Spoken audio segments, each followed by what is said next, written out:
Everyone, this video is meant to help you know where exactly to look to access the discussion for today's class. Now, because we are not in physical classroom, I've extended this activity past our normal class time because I'm getting it to you a little bit after the middle of class. So you have until midnight.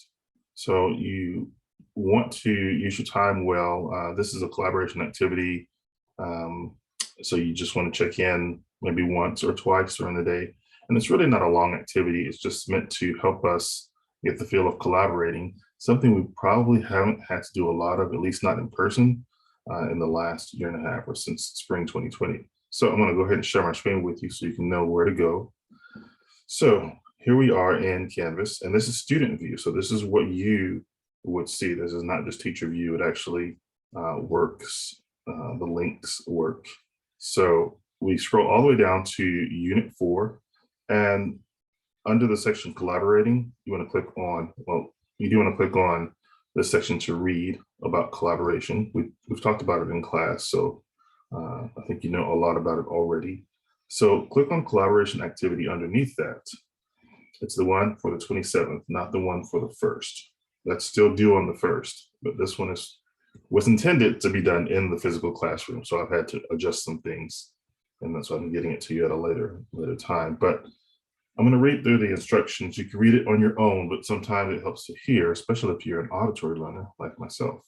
Work together within your group to answer the questions about the case. To start, use the discussion board, or if you're in person, if you're in the same room with a person, talk to them and decide who will read each page. I'll fix that typo there. Who will read each page? The case studies are not too long, but they're not the shortest in the world either.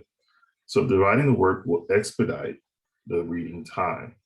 You can read the entire case if you want, but it'll just take a lot longer to read and answer the questions. So the whole idea is to divide the labor, to divide the work so you can get it done faster.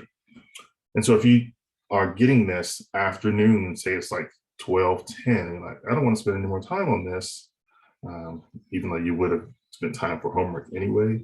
But say you don't want to do that, all you have to do is find out which page you're going to read with your partners. You need to collaborate. Don't just choose it on your own, and then just read that page. Each of the case studies are listed here.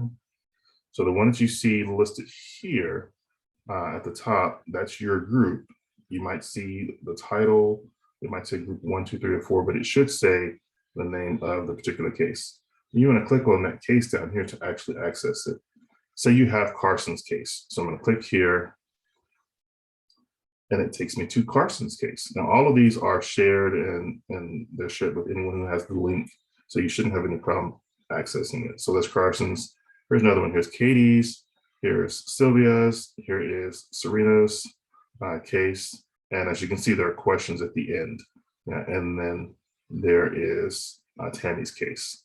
So do go through, complete this activity. It's meant to be a fun activity to be done in class, and we would have discussed each case at the end because it's pretty short. It should be pretty short. So have fun, and sorry I couldn't be there in class today, but hope you've enjoyed some time away from the daily or twice a week grind, and let me know if you have questions.